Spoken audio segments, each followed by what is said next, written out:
ఒక అద్భుతమైన స్టోరీ చెప్తానండి. ఏంటంటే, ఓ పెద్ద దొంగ, చాలా ఎక్స్‌పీరియన్స్‌డ్ దొంగ. Night time డ్యూటీకెక్కాడు. డ్యూటీ ఎక్కడం అంటే ఏంటి? దొంగతనం చేయటం. రోడ్డు మీద పడ్డాడు. 4, 5 ఇళ్ళు చూసాడు దోచుకుందామని. ఏ ఇంటి దగ్గరికి పోయినా కుదరలా. ఎందుకంటే, వాచ్‌మెన్‌లున్నారు, సెక్యూరిటీ ఉంది, కొన్ని ఇళ్లల్లో కుక్కలున్నాయి, సీసీ కెమెరాలు బొచ్చెడున్నాయి. 4, 5 ఇల్లులు చూసాడు. దొంగతనం చేయటం కుదరలా. చాలా నిరాశగా ఇక కష్టంలే అనుకుంటూ ఆ వీధిలోంచి బయటికెళ్తుంటే, అక్కడ చాలా పెద్ద బంగ్లా ఒకటి కనపడింది. చాలా పెద్ద ఇల్లు ఒకటి కనపడింది. అనుకున్నాడు, అబ్బా! దీన్ని దోచుకుంటే భలే ఉంటుంది. కానీ అనుకున్నాడు, ఎక్కడ కుదురుతుందిలే, ఇంత పెద్ద ఇల్లు అంటే సెక్యూరిటీ చాలా ఉంటుంది. ఇదంతా వర్కౌట్ అయ్యేది కాదులే అని చెప్పి ముందుకెళ్ళిపోతూ ఒకటి గమనించాడు. ఏం గమనించాడంటే, సెక్యూరిటీ లేదు. అతనికి ఒక ఆశ కలిగింది. అమ్మో! సెక్యూరిటీ లేదు. లోపలికి పోతే అవకాశం దొరుకుతుందేమో. చిన్నగా గేట్ తీసుకొని లోపలికి పోయాడు. లోపల ఎవ్వడు సెక్యూరిటీ లేవు, కుక్కలు ఏం లేవు. మెయిన్ డోరు కొంచెం తెరిచి ఉంది. ఇది మీరు బాగా గమనించండి. మెయిన్ డోర్ కొంచెం తెరిచుంది. తెరిచుంటే చిన్నగా ఓపెన్ చేశాడు. లోపలికెళ్ళాడు. లోపలికెళ్తే లోపల అందరూ పడుకొనున్నారు. చాలా పెద్ద ఇల్లు. ఎక్కడెక్కడో ఏవో రూమ్‌లో పడుకొనున్నారు. వీడెళ్ళాడు, నీట్‌గా అన్నీ దోచుకున్నాడు. దొరికిందంతా చాలా ఈజీగా దోచుకొని ఎళ్ళిపోయాడు. ఫస్ట్ చూసినప్పుడు చాలా కష్టం అనుకున్నాడు. కానీ ఎంతైతే కష్టం అనుకున్నాడో, దానికి ఎగ్జాక్ట్‌గా ఆపోజిట్‌లో చాలా ఈజీగా దోచుకొని ఎళ్ళిపోయాడు. తెల్లారింది. తెల్లారితే ఆ ఇంటి ఓనర్‌లకి తెలిసింది. ఇంట్లో ఉండే వాళ్ళకి బంగారం పోయింది, డబ్బులు పోయినాయి, వాటెవర్ ఇట్ ఈస్ తెలిసిపోయింది. తెలిసిపోయింది. అయ్యో! దొంగలు పడ్డారు. నా చుట్టుపక్కల వాళ్ళు పోగయ్యారు. అయ్యో! దొంగలు పడ్డారు, దొంగలు పడ్డారు. అసలు ఈ దొంగోళ్ళు అసలు మంచోళ్ళే కాదు. దొంగలు, దొంగెదవలు. వీళ్ళకసలు హార్టే ఉండదు. అది ఇది తిడుతున్నారు దొంగల్ని. ఆ గుంపులో ఒక తెలివైన వ్యక్తి ఏమన్నాడంటే, సమస్య దొంగోడిలో లేదు. ప్రాబ్లం ఎక్కడుందంటే, ఇంత పెద్ద ఇంటికి కాపలా లేకుండా డోర్ తెరిచిపెట్టి పడుకోవటంలో ఉంది. నేను ఇది ఎందుకు చెప్తున్నానంటే, ఈ డోర్ తెరిచి పెట్టుకోవటం వల్ల దొంగోడికి అవకాశం దొరికింది, దోచుకునే అవకాశం. ఈ స్టోరీ చెప్పటానికి కారణం ఏంటంటే, ఇలా మన మైండ్ యొక్క డోర్ని ఓపెన్లో పెట్టి చాలా ఈజీగా ఇన్ఫ్లుయెన్స్ అయ్యి మనం చాలామంది మోసపోతున్నాం. మీరు ఈజీగా ఇన్ఫ్లుయెన్స్ అయ్యి మోసపోయిన సందర్భాలు ఉన్నాయా లేదా? ఇది చేతులెత్తండి. మీరు నాకు కనపడరని తెలుసు, కానీ అన్కాన్షియస్గా మీరు చేతులు ఎత్తారు అంటే మీరు ఎంత సఫర్ అయ్యి, ఎంత స్ట్రగుల్ అయ్యి ఉంటారో ఒకసారి ఆలోచించండి. మై డియర్ ఫ్రెండ్స్, ఈ రోజుల్లో అతిపెద్ద ఛాలెంజ్ ఈజీగా ఇన్ఫ్లుయెన్స్ అయ్యి మోసపోవటం. ఆ మోసపోవటం అనేది డబ్బు రూపంలో కావచ్చు, రిలేషన్షిప్ రూపంలో కావచ్చు, పేరు కోల్పోవటం కావచ్చు, అది చిన్నది కావచ్చు, పెద్దది కావచ్చు, ఇట్ డజంట్ మ్యాటర్. కానీ ఈజీగా ఇన్ఫ్లుయెన్స్ అవుతున్నాం. ఎవడిని పడితే వాడిని నమ్ముతున్నాం. ట్విస్ట్ ఏంటంటే అండి, మోసపోయే వాళ్ళు, ఈజీగా ఇన్ఫ్లుయెన్స్ అయ్యే వాళ్ళు ఏమంటారంటే, చాలామంది కామన్గా చెప్పే మాట ఏంటంటే, ఏంటో కశ్యప్, నేను చాలా మంచోన్ని, నేను చాలా సాఫ్ట్ హార్టెడ్, అదేంటో నా మంచితనమే నాకు ఇబ్బంది కలగజేస్తుంది. కాదండి, సారీ టు సే దిస్, మీ మంచితనం కాదు, మీ చాతగానితనం. బాగా గుర్తుపెట్టుకోండి. ఎందుకు అంటే, ఈజీగా ఇన్ఫ్లుయెన్స్ అవ్వటం దేనికి సంకేతమో తెలుసా? ఇమోషనల్ వీక్నెస్కి సంకేతం.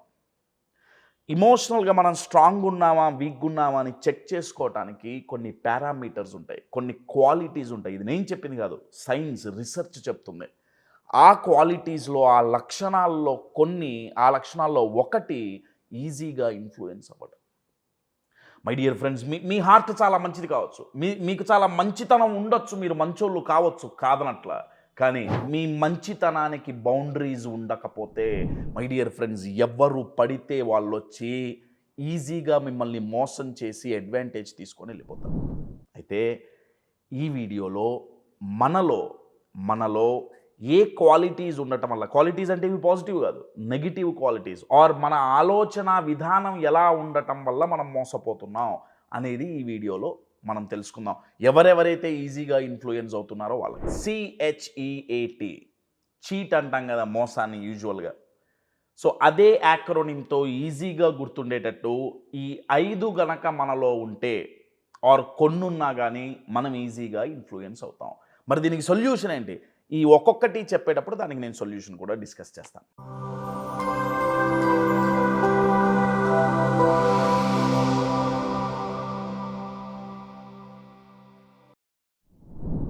ఎంవిఎన్ కశ్యప్ ఒక అమేజింగ్ లైఫ్ కోచ్. ఎందుకంటే జీవితంలో అయినా బిజినెస్లో అయినా సమస్యలు, కష్టాలు, నష్టాలు వస్తుంటాయి. అటువంటి టఫ్ టైమ్స్ని ఎదుర్కోవాలంటే మన మైండ్ టఫ్గాను అన్షేకబుల్గా ఉండాలి. ఎంవిఎన్ కశ్యప్ కండక్ట్ చేసే వర్క్షాప్స్ బీ అన్షేకబుల్ కానివ్వండి, లేదా ఎమోషనల్ మాస్టరీ కానివ్వండి, ఇటువంటి ప్రోగ్రామ్స్ మనల్ని మానసికంగా దృఢంగా చేసి తద్వారా మన ఎదుగుదలకు దోహదపడుతున్నందుకు నాకు చాలా ఆనందంగా ఉంది. ఇటువంటి ప్రోగ్రామ్స్ మీరు మరిన్ని చేయాలని కోరుకుంటూ wishing you all the very best Kashyap. Good luck. కంటెంట్లోకి వెళ్ళే ముందు upcoming workshops emotional mastery. My dear friends, 10 days ఉంటుంది ఈ ప్రోగ్రామ్. మార్నింగ్ ఉంటుంది, ఈవినింగ్ ఉంటుంది, ఏ టైమ్ జోన్లో అయినా అటెండ్ అవ్వచ్చు. ఆన్లైన్లో ఉంటుంది డైలీ 1.5 hour. మీకు గ్రోత్, పీస్ ఆఫ్ మైండ్ మీ పాకెట్లో ఉండాలి అంటే మీ ఇమోషన్స్ మీ గుప్పెట్లో ఉండాలి. ఇమోషన్స్ని ఎవరైతే మేనేజ్ చేయలేరో అవి వాళ్ళని డ్యామేజ్ చేస్తాయి. అందుకే 10 different ఇమోషన్స్ని 10 daysలో రోజుకొకటి చొప్పున ఎలా మేనేజ్ చేయాలో సైంటిఫిక్ స్ట్రాటజీస్తో నేర్పించే ప్రోగ్రామ్ ఇమోషనల్ మాస్టరీ.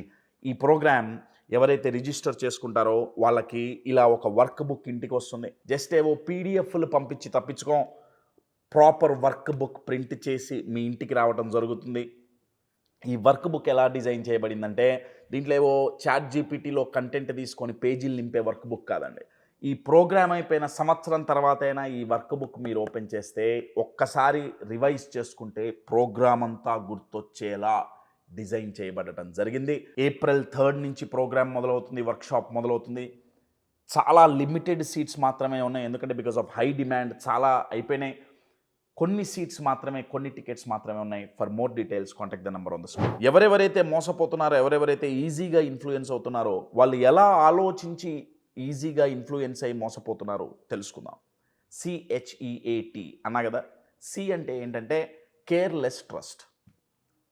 నమ్మటం తప్పు కాదండి, కానీ కేర్లెస్గా నమ్ముతారు, అందుకే మోసపోతారు, అందుకే ఇన్ఫ్లుయెన్స్ అవుతారు. అంటే వీళ్ళు ఏం చేస్తారంటే, ఇప్పుడు ఒక కొత్త వ్యక్తిని కలిసామనుకోండి, కొంచెం టైం తీసుకుంటాం కదా, వాళ్ళని ఎనలైజ్ చేసి నమ్మటానికి యూజువల్గా కొంచెం టైం తీసుకుంటాం. వీళ్ళు తీసుకోరు. First meeting, maximum second meeting, అంతే ఇన్ఫ్లుయెన్స్ అయిపోతారు, పూర్తిగా నమ్మేస్తారు. అంటే వీళ్ళ మైండ్లో ఎనాలిసిస్ ఫిల్టర్ అనేది ఉండదు. అంటే మైండ్లో ఉంటుంది, యాక్టివ్లో ఉండదు. వీళ్ళు ఎనలైజ్ చేయరు, అంతా పాజిటివ్ థింకింగే. అందుకే అండి పాజిటివ్ థింకింగ్ ప్రతిసారి మంచిది కాదు. సో కేర్లెస్గా నమ్మి ఈజీగా ఇన్ఫ్లుయెన్స్ అయ్యి మోసపోతుంటారు. Second, H for hopeful ignorance. Hopeful ignorance అంటే ఏంటంటే వీళ్ళు ఆశావాదులు, కానీ పనికిరాని హోప్. అది పనికిరాని హోప్. ఎందుకు నేను పనికిరాని హోప్ అంటున్నానంటే, అవతల వ్యక్తితో మాట్లాడేటప్పుడు వాళ్ళు మనల్ని మోసం చేయాలి, మనల్ని ఇన్ఫ్లుయెన్స్ చేయాలి అని ట్రై చేస్తున్నప్పుడు కొన్ని సైన్స్ మనకి కనపడతాయండి. పట్టేయచ్చు. రెడ్ ఫ్లాగ్స్ అంటారా, ఏమంటారో మీ ఇష్టం, కొంచెం పట్టేయచ్చు. వీళ్ళకి అది అర్థమవుతుంది, కానీ ఎమ్మటే వీళ్ళు ఏం చెప్పుకుంటారంటే, సార్ మంచోడ్రా పాపం వాడు, వాళ్ళ ఇంటెన్షన్స్ చాలా మంచివి, చూడటానికట్ట కనపడుతున్నాడు, కానీ మనమే తప్ప ఆలోచిస్తున్నామేమో.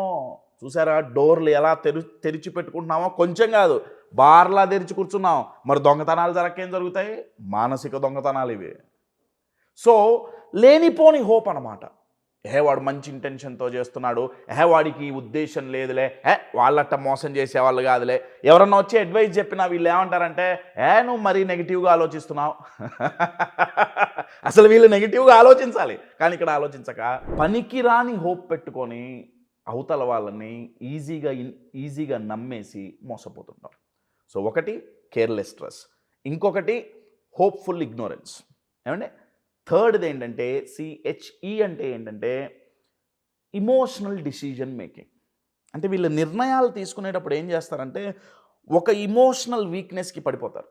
ఇప్పుడు అవతల వ్యక్తి వచ్చి నువ్వు ఈ పని చేస్తే నీకు బొచ్చడు డబ్బులు వస్తాయి, అది ఇది నీ లైఫ్ అంతా మారిపోతుంది. వీళ్ళకి ఏ పెయిన్ పాయింట్ జీవితంలో ఏదైతే ఉందో, వీళ్ళు దేనికోసమైతే తహతహలాడుతున్నారో, వీళ్ళు దేంతో అయితే బాధపడుతున్నారో, ఈ రెండు వాళ్ళు పట్టుకుంటారు. ఒకటి దేనికోసమైతే బాధపడుతున్నారో, దేనివల్ల అయితే బాధపడుతున్నారో, లేదే ఇంకేమన్నా కావాలని తహతహలాడుతుంటారు. ఈ రెండింటిని పట్టుకొని నువ్వు ఈ పని చేస్తే ఇవి పోతాయని చెప్తారు. నీ పెయిన్ పోతుంది, నీకు ఈ ప్లెజర్ వస్తుంది అని వాళ్ళు చెప్తారు. అక్కడ ఇమోషనల్గా వీళ్ళ వీక్నెస్ మీద కొడతారు కాబట్టి వీళ్ళు కనెక్ట్ అయిపోయి మోసపోతారు. అది మీకు పేరు ప్రతిష్టలు వస్తాయని చెప్పటం కావచ్చు, డబ్బులు వస్తాయని చెప్పటం కావచ్చు. మై డియర్ ఫ్రెండ్స్, మోసం అనే దాన్ని మీరు ఎలా కేటగరైజ్ చేస్తారు అనేది మీ ఇష్టం. అది రిలేషన్షిప్లోనా, కంపెనీలోనా, కలీగ్స్ను ఒకరిని నమ్మి మనకి ఇష్టం వచ్చింది చెప్పటం అంటారా, ఏదైనా కానివ్వండి. మీరు బాగా గుర్తుపెట్టుకోండి, ఇక్కడేంటి సమస్య దొంగోడిలో లేదు. అంటే కశ్యప్ మోసం చేసే వాళ్ళని నువ్వు సపోర్ట్ చేస్తున్నావా? నేనేమంటున్నానంటే నా దగ్గర కొట్టేసేది, అవతల వాడేమన్నా కొట్టేసేది నా దగ్గర ఉంది అంటే నా ఇంటికి నేను తాళం వేసుకోవాలి, సెక్యూరిటీ పెట్టుకోవాల్సిందే. లోపలికి ఎవరిని రాణిస్తున్నాం, ఎవరిని బయటికి పంపిస్తున్నాం, చెక్ ఉండాల్సిందే. అన్నీ తెరుచుకొని పెట్టుకొని దొంగోడు వచ్చాడంటే కుదరదు. అన్నీ తెరుచుకొని పెట్టుకోవడం అంటే ఇక్కడ అర్థం ఏంటంటే మేము మంచోళ్ళమండి, మాకు అస్సలు కాదండి. ఇది మంచితనం కాదు, ఇమోషనల్ వీక్నెస్. బాగా గుర్తుపెట్టుకోండి. సో CHE ఏ అంటే ఏంటంటే అటెన్షన్ సీకింగ్ అండి. అంటే ఇక్కడ అటెన్షన్ సీకింగ్ వల్ల ఎలా ఈజీగా ఇన్ఫ్లుయెన్స్ అవుతామంటే వీళ్ళకి నలుగురి ఆమోదం కావాలి. సో అవతల వ్యక్తి ఏదో తేడా చేస్తున్నాడు అని కొద్దో గొప్ప తెలిసినా కానీ ఏమో వాళ్ళతో గుడ్ టర్మ్స్లో ఉండాలి అన్న భావనలో వీళ్ళు అన్నీ ఇగ్నోర్ చేసేస్తారు. ఇగ్నోర్ చేసిన మరుక్షణం ఏమవుతుంది? ఇన్ఫ్లుయెన్స్ అవుతాం, మోసపోతాం. అండ్ T ఏంటంటే టాలరెన్స్ అండి. టాలరెన్స్ అంటే ఏ రకంగా టాలరెన్స్ అంటే వీళ్ళు ఒక రౌండ్ మోసపోయారు, ఏమంటే ఒక రౌండ్ ఇన్ఫ్లుయెన్స్ అయ్యి మోసపోయారు, ఇబ్బంది పడ్డారు, ఏదో కోల్పోయారు. అది డబ్బులు అంటారా, పేరు ప్రతిష్టలు అంటారా, పీస్ ఆఫ్ మైండ్ అంటారా, కోల్పోయారు. నా ఇట్లా కాదు, వీళ్ళు బాధపడ్డారు. నేను ఇది నన్ను మోసం చేశారు, అది ఇది బాధపడ్డారు, లేకపోతే స్ట్రాంగ్గా డిసైడ్ అయ్యారు. మళ్ళీ కొన్ని రోజుల తర్వాత, కొన్ని నెలల తర్వాత మళ్ళీ ఆ మోసం చేసినోడు వస్తాడు. వస్తే వీళ్ళు ఏం చేస్తారంటే మాకు క్షమాగుణం చాలా ఎక్కువ అండి అని చెప్పి, అదేంటోనండి నేను ఈజీగా క్షమించేస్తుంటాను అని చెప్పి వాళ్ళని మళ్ళీ టాలరేట్ చేసి మళ్ళీ మోసపోతారు. కాదండి, తేపకొకసారి ఈజీగా ఇన్ఫ్లుయెన్స్ అయ్యి మోసపోవటం మంచితనమా, క్షమాగుణమా? ఇది వీక్నెస్గా కనపడట్లేదా? ఒకసారి ఆలోచించండి. ఇది ఒక చాలా పెద్ద ఇమోషనల్ వీక్నెస్ అండి, చాలా పెద్ద emotional weakness. My dear friends, తలుపులు తెరిచున్నంత కాలం దొంగతనాలు జరుగుతాయి. బౌండరీస్ పెట్టుకోవాల్సిందే. ఇది మన మంచితనం కాదు, మన క్షమాగుణం కాదు, ఇది ఒక ఇమోషనల్ వీక్నెస్. మరి వీటికి సొల్యూషన్ ఏంటి? ఈ 5టికి సింగిల్ స్ట్రైట్ సొల్యూషన్ ఏంటయ్యా అంటే బౌండరీస్ పెట్టుకోవాల్సిందే. నెంబర్ 1. నెంబర్ 2, సెక్యూరిటీ సిస్టమ్ పెట్టుకోవాల్సిందే. ఆ సెక్యూరిటీ ఏంటయ్యా అంటే ఎనలైజ్ చేసి నిర్ణయాలు తీసుకోవటం. ఎవరైతే ఇమోషనల్గా స్ట్రాంగ్ ఉంటారో, అందుకేనండి ఇమోషనల్ మాస్టరీ అని మొత్తుకునేది. ఎందుకంటే ఎవరైతే ఇమోషనల్గా స్ట్రాంగ్ ఉంటారో వాళ్ళు ఈజీగా ఇన్ఫ్లుయెన్స్ అవ్వరు, తద్వారా మోసపోరు. My dear friends, manage your emotions before they damage you.